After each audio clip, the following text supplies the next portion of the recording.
Sarupa prakritim prajaha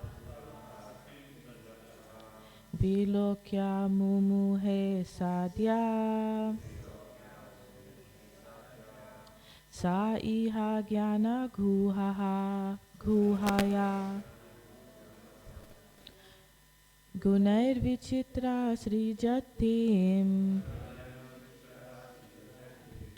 Sarupaha prakritim prajaha Vilokya mumuhe sadhya Sa iha jnana guhaya Gunair vichitra srijatim Sarupaha prakritim prajaha Vilokya mumuhe sadhya Sa iha jnana guhaya. Prabhus?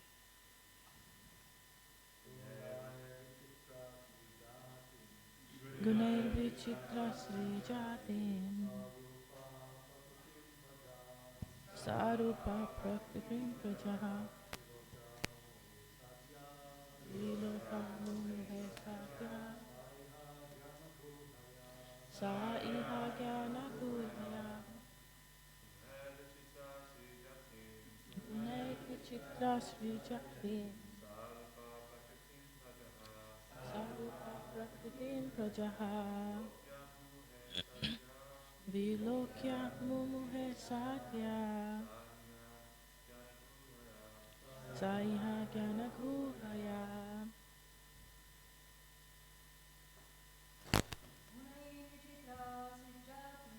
Gunair vichitra srijatim Sarupa prakritim prajaha Vilokya mumuhe sadhya Sa iha jnana guhaya.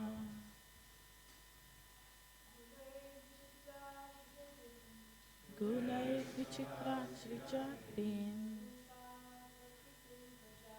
Sarupa prakritim prajaha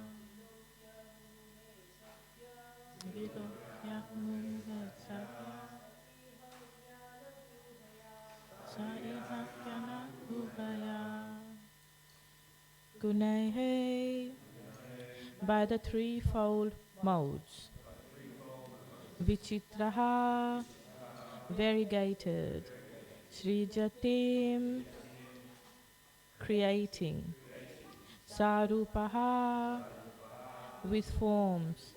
Prakritim material nature.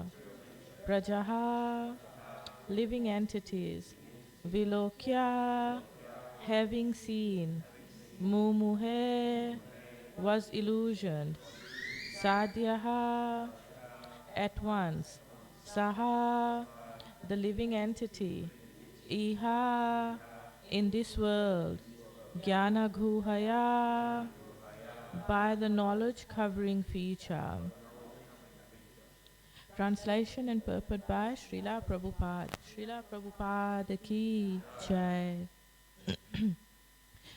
Please read the translation with me as well. Divided into varieties by her threefold modes, material nature creates the forms of the living entities, and the living entities, seeing this, are illusioned by the knowledge covering feature of the illusory energy. Okay. So it's a rather long purport. What I'll do is I'll read a bit and then explain as we go. So we'll read and digest and absorb and then read again. Okay. Material energy has the power to cover knowledge, but this covering cannot be applied to the Supreme Personality of Godhead. It is applicable only to the prajaha, or those who are born with material bodies, the conditioned souls. The different kinds of living entities vary according to the modes of material nature, as explained in Bhagavad Gita and other Vedic literature.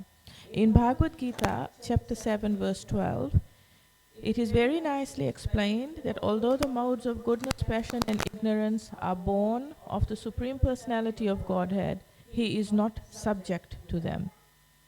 In other words, the energy emanating from the Supreme Personality of Godhead cannot act on him. It acts on the conditioned souls who are covered by the material energy. The Lord is the Father of all living entities because he impregnates material energy with the conditioned souls. Therefore, the conditioned souls get bodies created by the material energy, whereas the Father of the living entities is aloof from the three modes. It is stated in the previous verse that the material energy was accepted by the Supreme Personality of Godhead in order that he might exhibit pastimes for the living entities who wanted to enjoy and lord it over the material energy. This world was created through the material energy of the Lord for the so-called enjoyment of such living entities. Why this material world was created for the sufferings of the conditioned souls is a very intricate question. There is a hint in the previous verse in the word Leelaya, which means for the pastimes of the Lord. The Lord wants to rectify the enjoying temperament of the conditioned souls. It is stated in Bhagavad Gita that no one is the enjoyer but the Supreme Personality of Godhead. This material energy is created, therefore, for anyone who pretends to enjoy. An example can be cited here that there is no necessity for the government's creation of a separate police department. But because it is a fact that some of the citizens will not accept the state laws, a department to deal with criminals is necessary. There is no necessity, but at the same time there is a necessity. Similarly, there was no necessity to create this material world for the sufferings of the conditioned souls, but at the same time, there are certain living entities known as Nitya Bhaddha who are eternally conditioned. We say they have been conditioned from time immemorial because no one can trace out when the living entity, the part and parcel of the Supreme Lord, became rebellious against the supremacy of the Lord. So that's half of the purport. We'll start discussing a few points from here before we move on to the other half. Okay. So this part of the Bhagavatam, the title of the chapter is Fundamental Principles of Material Nature. And it is explaining how, it's basically creation, how material creation has come to be. And we are at the point where we are talking about that there are three modes of material nature, which we are all very familiar with: mode of goodness, passion, and ignorance. And then the material nature creates the forms of the living entities. So that's something I'm going to explain a little bit. And that the living entities are covered by the mode of ignorance. So how material nature creates the bodies of the living entities is very interesting how it happens. So right in the beginning, the souls were all in the spiritual world, in Vaikuntha, or even Goloka Vrindavan.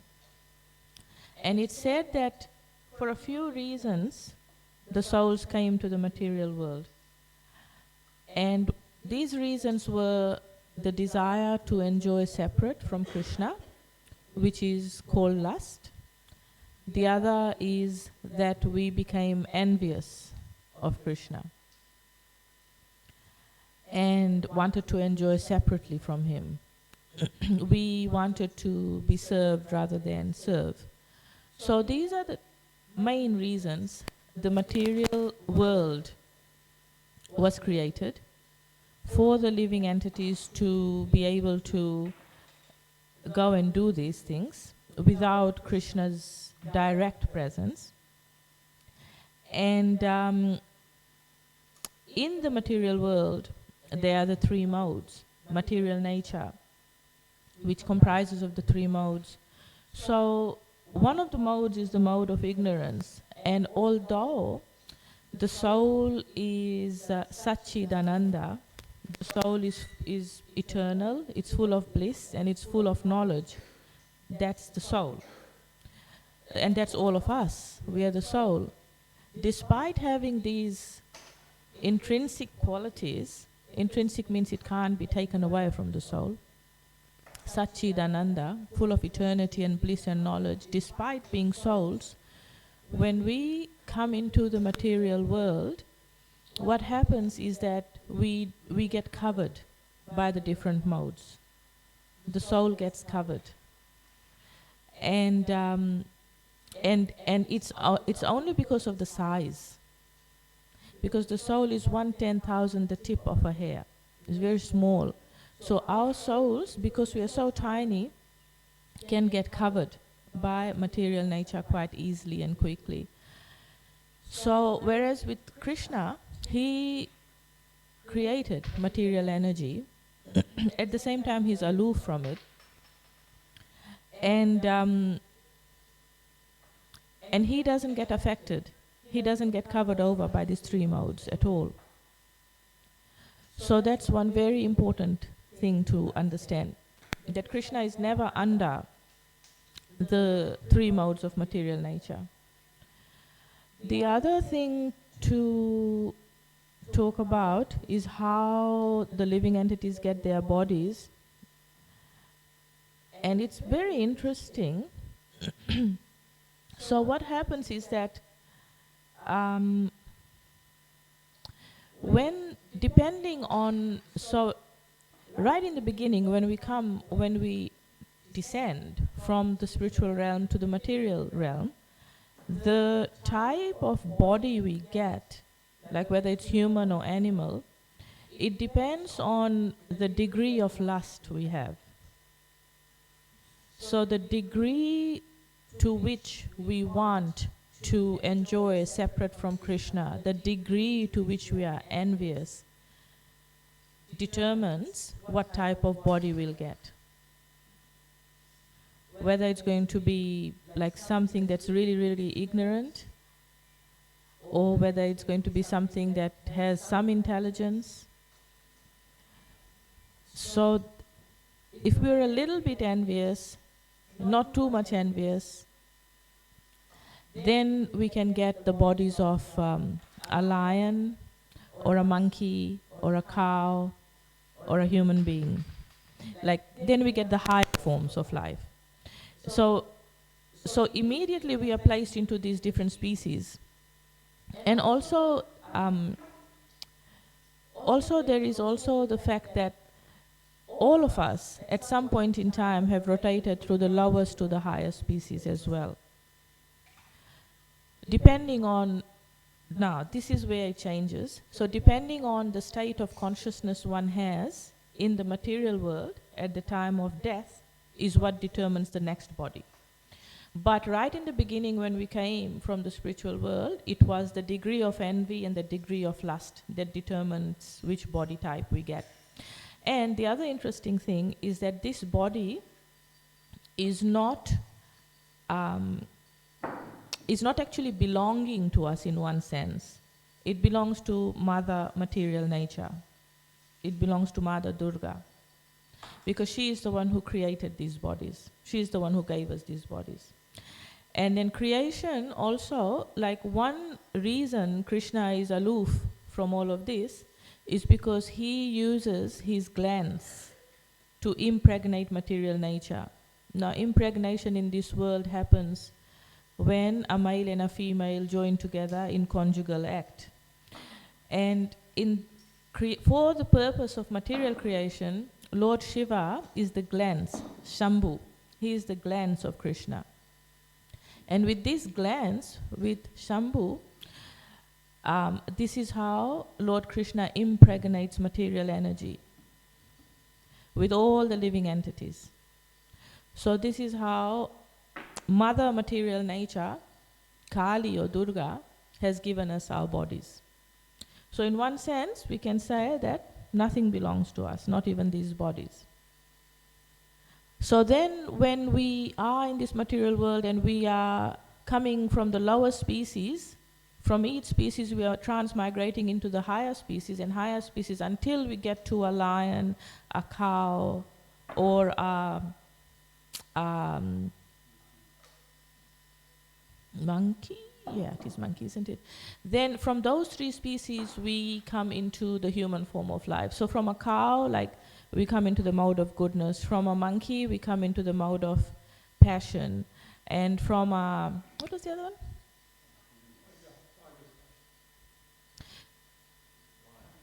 Tiger, yeah. So lion or tiger is passion.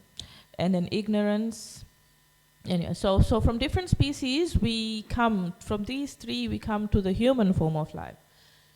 And so what determines the higher form of life in the material world is actually our consciousness at the time of death.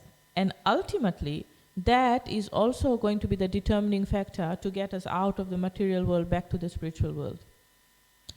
So, in this life, the main purpose is to re-establish our relationship, actually live the relationship in practical ways, like offering our food, connecting by the holy name, doing practical service, living the relationship, doing the practical acts, rather than just mentaling out about it.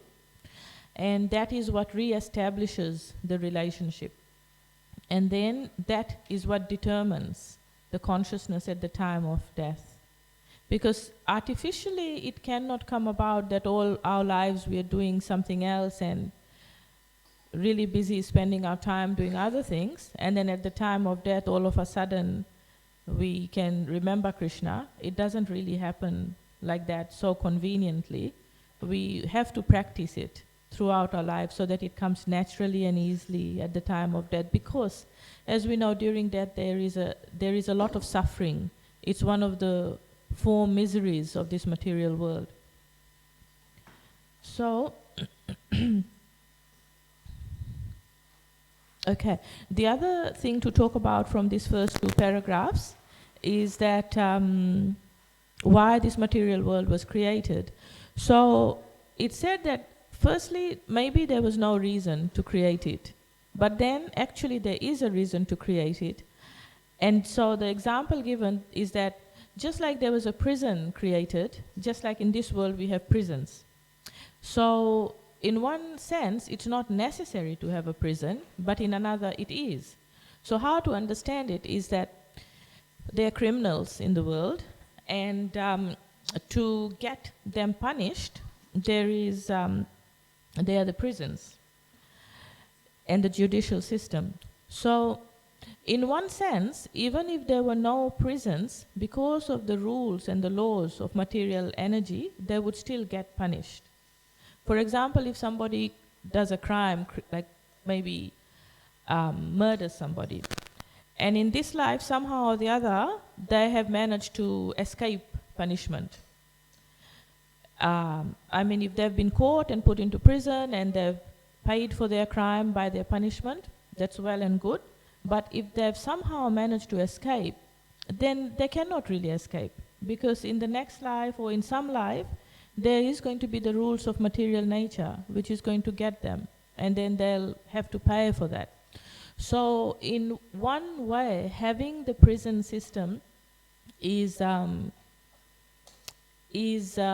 beneficial for the living entity, because instead of suffering in some future life, they have their suffering done in this life. And then they can directly sort of see cause and effect, that okay, I did the murder, therefore I'm suffering for it now, and it's all over and done. And the next life, they won't have to pay for that then. The next life is going to be better, compared to having the punishment in some future life and not really being able to understand why am I suffering. Why I'm such a good person, why is something so bad happening to me? So we don't really, because we cannot see our past lives, we are covered by illusory energy, we cannot actually see what punishment, what crime we are being punished for.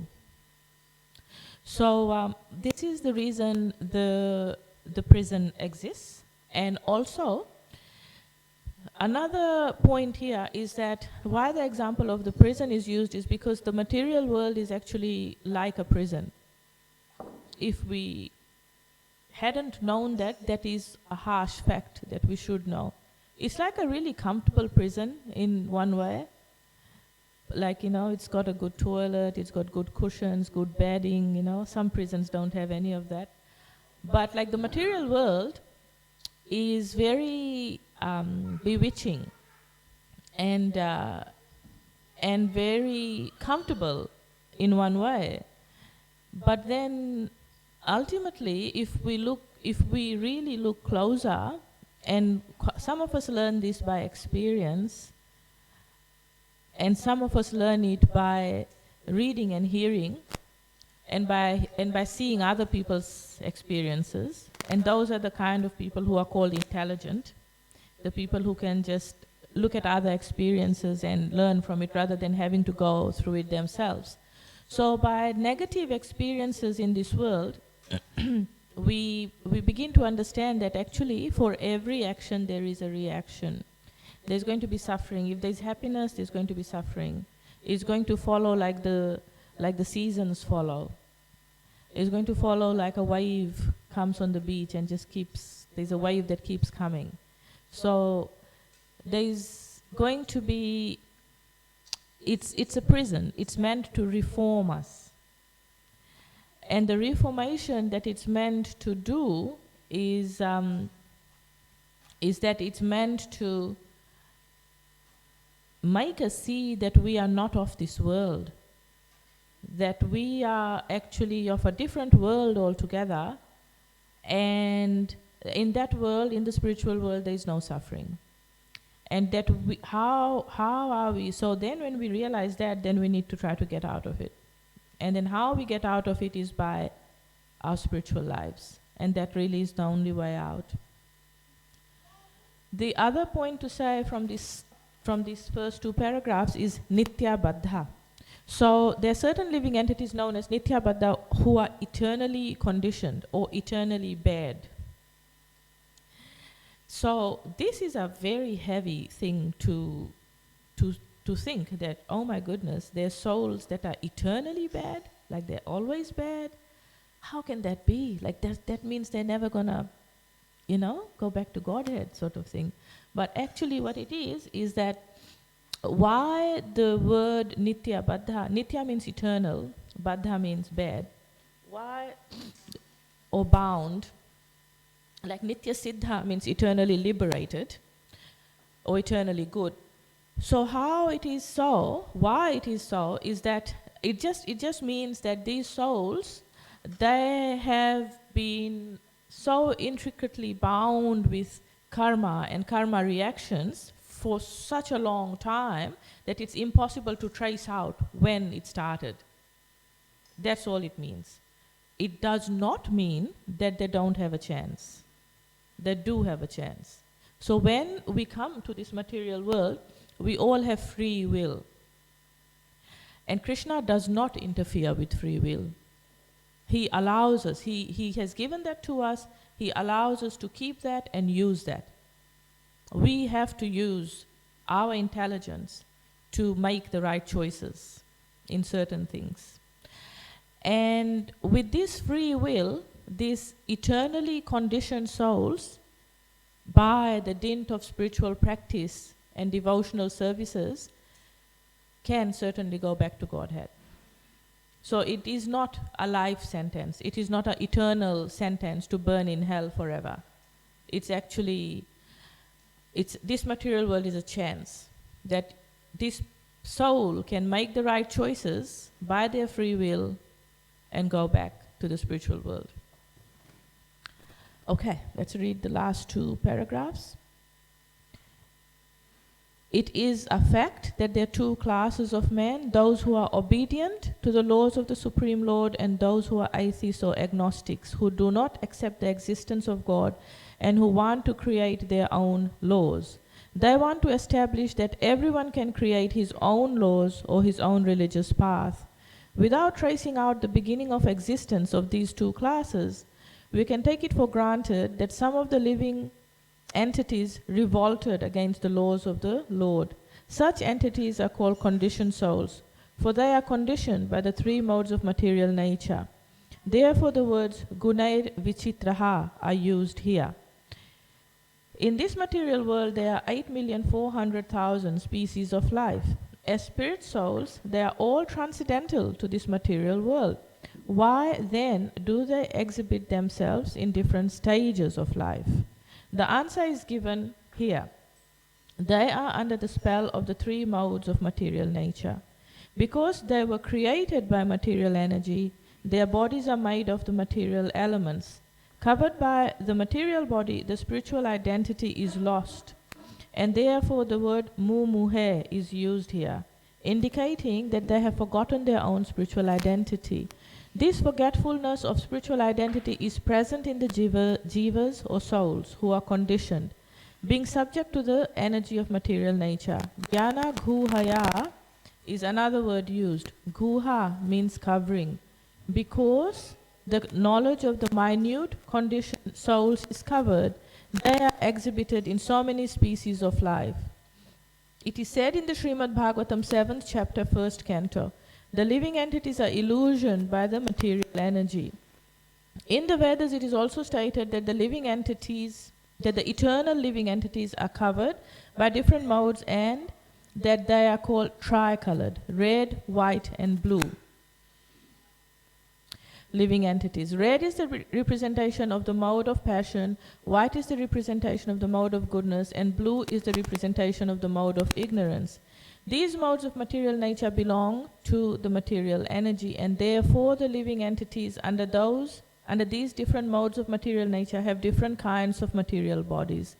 Because they are forgetful of their spiritual identities, they think the material bodies to be themselves. To the conditioned soul, me means the material body. This is called moha or bewilderment. It is repeatedly said in the Katha Upanishad that the Supreme Personality of Godhead is never affected by the influence of material nature. It is rather the conditioned souls or the minute, infinitesimal parts and parcels of the Supreme who are affected by the influence of material nature and who appear in different bodies under the material modes. So, the two classes of men are simple: those who follow the rules of material nature and the rules of spiritual nature, and those who are atheists. And they don't accept the existence of God and they live by their own rules. So so this is why some of us ended up here, conditioned souls. And the thing to say is that, like, we live in this area of the world which we have surrounded by many beaches. So when we look at the beach, we have the waves coming in, and then we've got the sand. And the part where the waves come in, that part of the sand is wet. And then higher up you've got the drier sand. So there's the water, the wet sand and the dry sand. So when you look at this, you can think of the mode of ignorance, the mode of passion and the mode of goodness. Like, you can actually compare it that way. And the soul is standing on the wet sand. So the dry sand is ignorance, the wet sand is passion, and the water is goodness, just as an example. So why I'm using this example is because when the waves come, then the soul being in the middle, it's the middle energy. The soul being in the middle gets covered over very, very easily because it's tiny. And the And so sometimes the soul can move on to not being covered, to actually being in the mode of goodness or being in the mode of ignorance. So it depends on a lot of, it's not that somebody is always stuck in a particular mode. There are times of the day that somebody might have a little bit more of mode of goodness.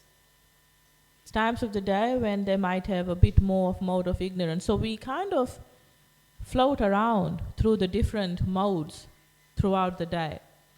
And the day, for example, the morning hours is the mode of goodness. Then from about 10, 11 comes the mode of passion. Then the night, dark hours are called the mode of ignorance.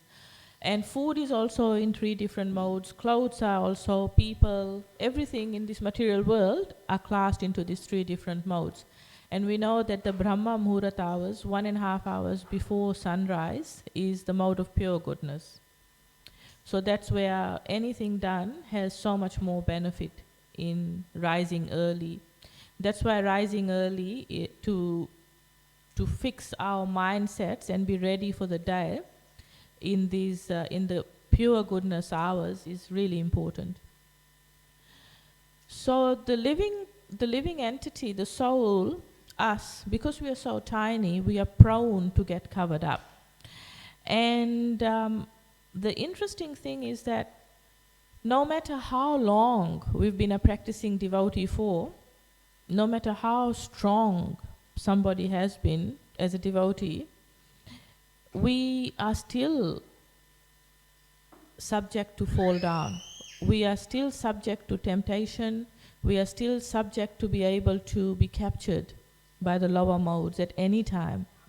It's very easy. It's so easy. We might think we are, we are like really protected because of years and years and years of practice. Yeah, that is true to some extent. However, the danger is always there that we can easily get sucked in by the lower modes, easily fall into the lower cycles of lust, anger, greed. And the reason for this is because we are tiny, so we can get covered over. The other thing to say is that if a devotee is sincere and they've come to the point that there's temptation and they're not able to protect themselves, then Krishna does come to protect them. It depends.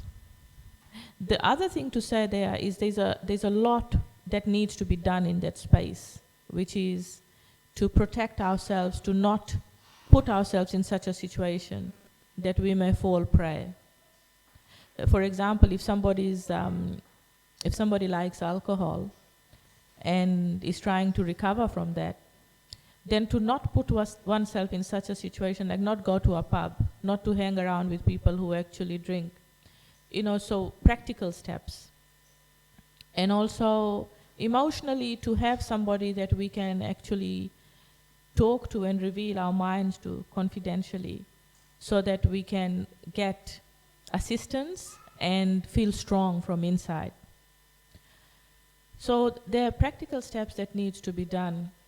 And also, the other important thing in this space is having the higher taste. It's very, very important to have a higher conviction, to have a higher goal that we are aiming for. Because, say if somebody likes meat or alcohol or, the opposite gender, and we are attracted to that, and we forget our vows. And then what happens is that that's where we kind of need to really, first of all, not put ourselves in such a situation. Second of all, try to stop ourselves by talking to a mentor. And also to always have inside this higher conviction that my goal is the spiritual path. My goal is to go back to Godhead. By doing this, am I going to actually cause an obstruction on my path? And it really helps if we have experienced the higher taste of spiritual life. So if we've experienced the bliss and the sweetness of spiritual life, we know there's no higher taste. I was saying to my friend the other day that kirtan is better than sex. And it's actually, because sexual pleasure, let's face it, if we don't hear this from the scriptures, we are going to hear it from mundane material sources. So sexual pleasure is the highest pleasure in this material world. But the bliss of actually participating in kirtan really is much, much higher, and so are other spiritual pleasures.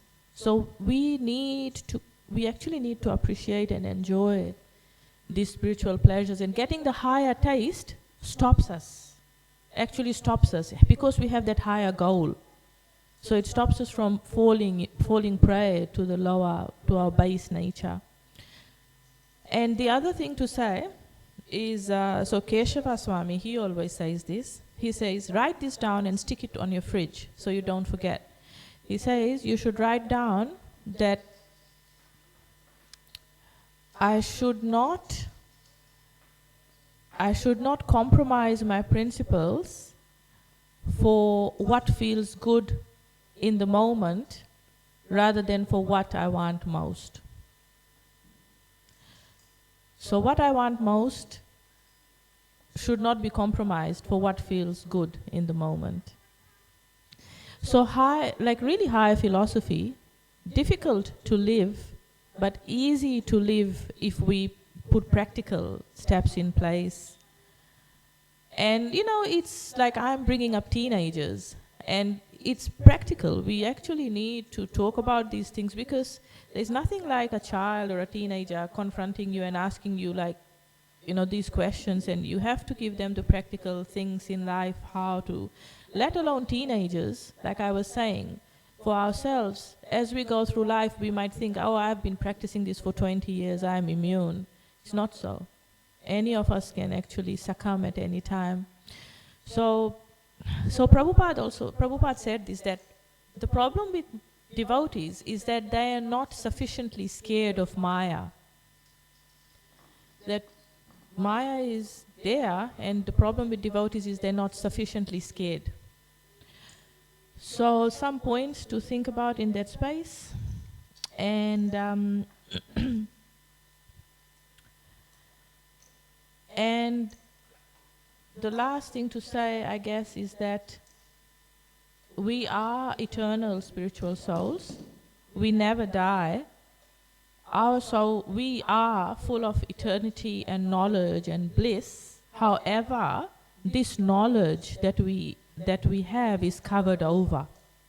It becomes covered over because of material energy, the mode of ignorance, and the other modes. And therefore we forget. But this whole life is meant to reawaken, reconnect, and re-establish with the Supreme, so we achieve the purpose of this human form of life. Okay, any questions or comments?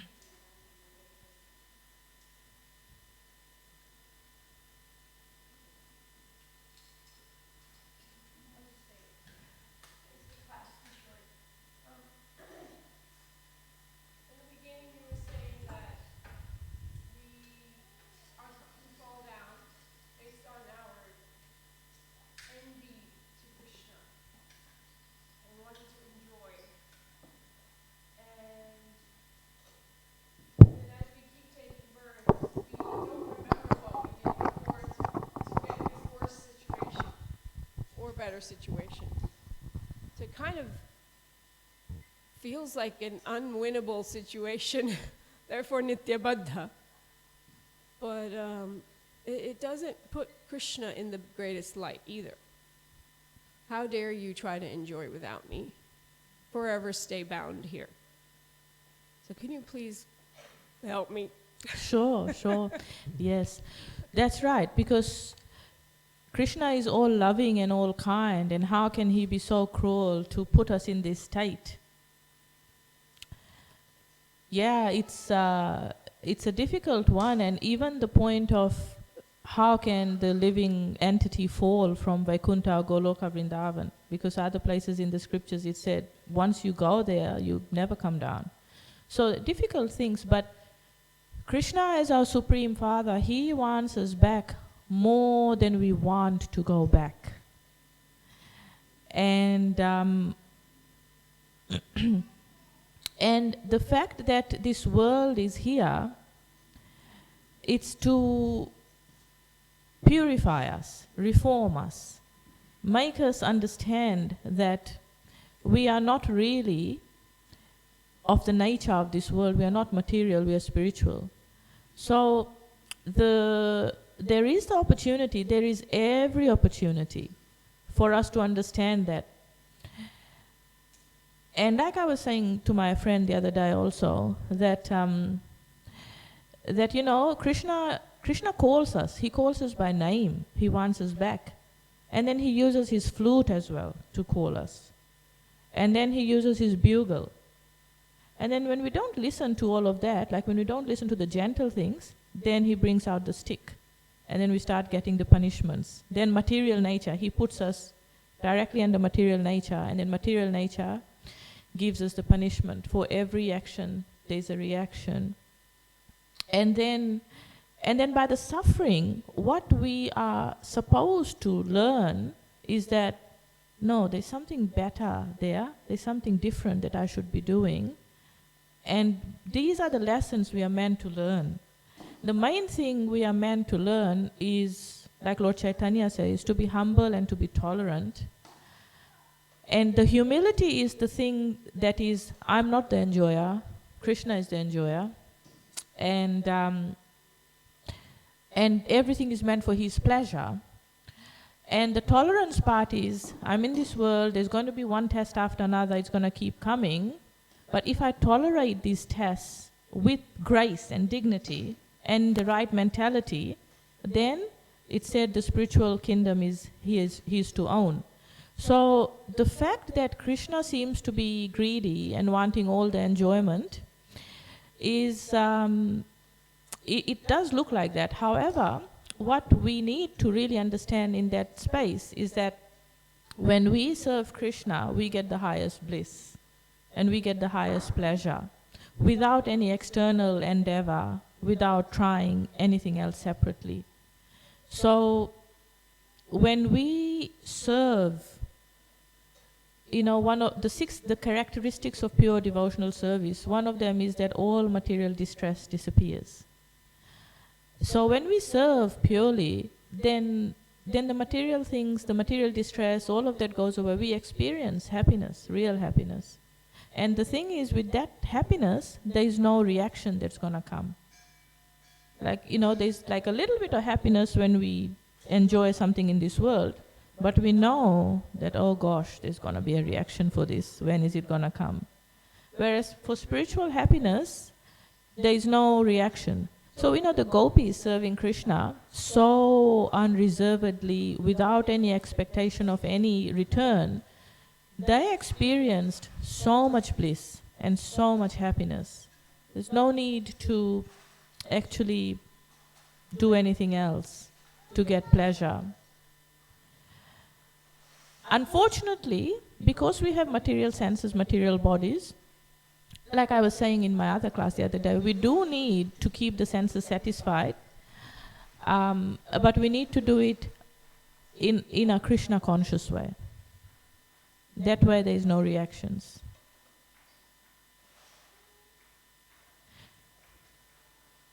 Yes, Prabhu, Deva Prabhu, and then yourself.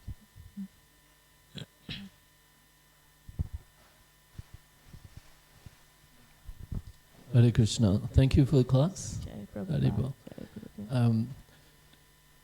Often we hear that when the soul comes from the spiritual world, originally it takes the form of something like Lord Brahma. So it's almost spiritual. There's a very, very fine covering of false ego that wants to have its own sort of dominion. And I was interested by your explanation that when we come from the spiritual world, depending on the degree of lust immediately we're put into different forms of a body, and I just wonder if you can tell me where that's written in the scriptures.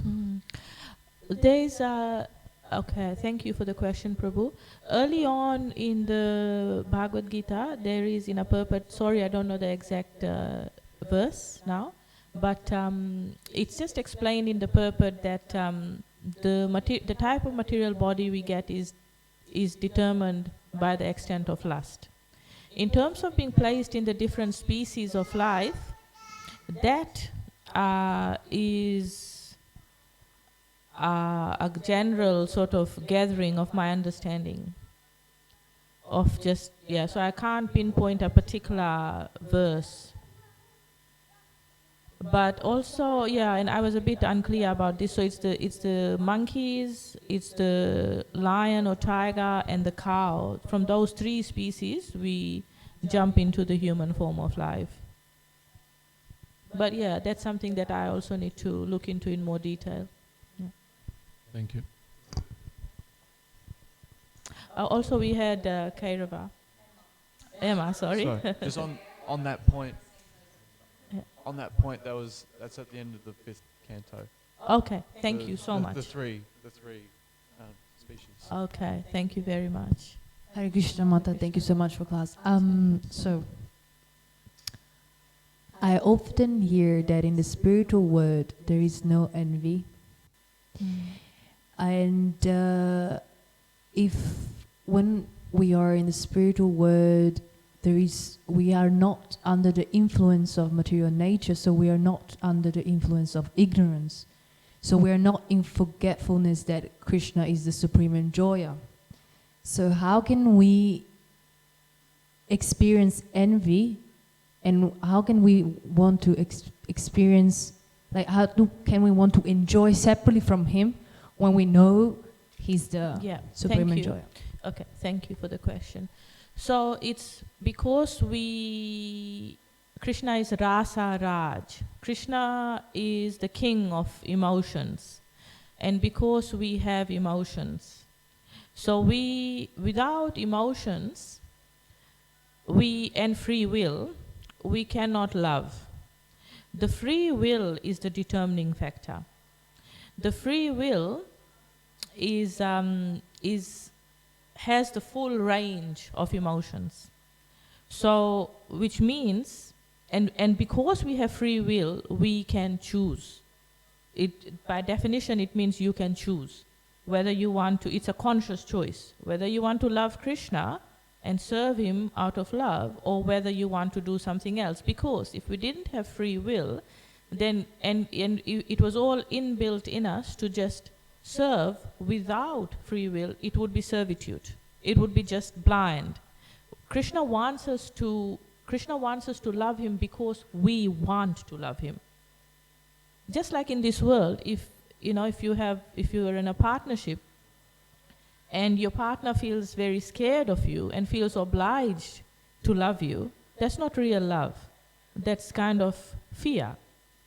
Whereas, so having the free choice and having the full range of emotions, because Krishna wants to enjoy this full range of emotions with us, is what sets the scene to have the envy come in. So it's not ignorance. We do know that Krishna is the supreme enjoyer, but because of the envy that comes in, which we still have all our emotions in the spiritual world. And just a bit further on that point is that it's like, you have the left-hand gopis and the right-hand gopis. So, the right-hand ones are very sweet and obliging and yes people. And the left-hand ones are, fighting and angry and fiery with Krishna. So each of us has a unique flavor that we have with Krishna, a unique relationship. And Krishna enjoys that. He is the king of emotions. So he wants, like in a sabji, when you make a sabji, you put a little bit of, garam masala, a little bit of salt, all of that. So without all the different spices, it's not going to taste as good. So in the same way, like Krishna wants some heat, he wants some garam masala, he wants some salt, he wants some sweet. So he wants to enjoy all these different varieties of emotions with us. Because we have that emotional scope and the free will, the envy comes in. It's not ignorance. Yes, Prabhu. It's working? Yeah. Thank you. So emotions doesn't belong to the material nature? No, we have both. It belongs to both. So the subtle body is the mind, intelligence, and ego. And we are already our subtle body. We have it. We're just covered over. When we go to the spiritual world, the material conceptions fall away, and the true spiritual subtle body still continues on into the material world. In the spiritual world. So the mind is thinking, feeling, willing. That's the activities of the mind. And that's what we do with the mind in the spiritual world as well. So the subtle body, right? So the material body is the five gross elements, earth, air, water. The subtle body is mind, intelligence, ego, which covers up the soul.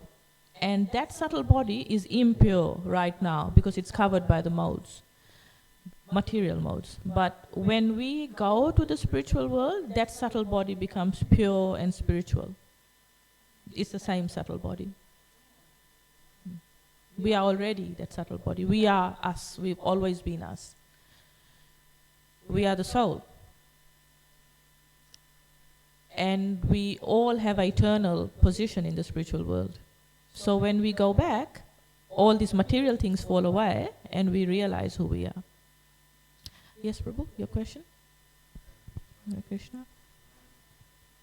You were saying how we were in Vaikuntha and somehow fell to this plane. And in Vaikuntha we're full in knowledge, not a little, we're full in knowledge, but yet we still deny Krishna. And we know that's wrong. And I want to know, what is the marginal plane and how are we connected to that? Because there's different souls. There's not just one jiva. There's jivas that come from this plane and there's jivas that come from the marginal plane. And I'm just wondering, are you sure we've been in the spiritual world? Yes, thank you, Prabhu, for your question. So, marginal, the word is interesting. So that word comes from the Antarang Shakti, the Bahirang Shakti, and the Tatastva Shakti. Antarang means the internal potency of the Lord, the spiritual energy. Bahirang is the material energy. And the interesting thing with both the internal and the material energy is also got three components, Satchidananda. Material energy has got three components, ignorance, passion, goodness. And the middle, the marginal potency is us. The marginal potency is all the living entities, including human souls. Including human beings. So that's what marginal means, that we are of the middle potency. In terms of which planet we have actually come from, there is some description in the scriptures that we weren't in Vaikuntha directly, the souls that came to earth, that we could see that there was Vaikuntha from where we were, whichever planet we were situated in. We could see there was Vaikuntha. It was a higher planet. Spiritual planet. We could understand everything about Krishna and Vishnu and his supremacy. And we could see all of that, but we decided to come here because of envy and everything. So that is another explanation that is given, that it wasn't maybe directly Vaikuntha, but it's kind of a little bit hazy. Thank you very much, because when you say we came directly from Vaikuntha, I feel even more guilty. Yeah. I think the important thing is to really understand that we are here. Some people struggle with the idea that I'm bad, I'm eternally conditioned, because we are not bad. We are eternally pure, and that obviously it's not natural for us to feel bad and dirty and guilty. But you know, we just had some envy, some lust, and here we are now. And now we need to, the main thing to really understand is we have this great opportunity to go back to a place which is home and which there is no suffering there. And we have this opportunity in this human form of life. So focus on the positive. Okay, thank you very much everybody for your association. Jai Srila Prabhupada, Srimad Bhagavatam Ki Jai. Hari Bol.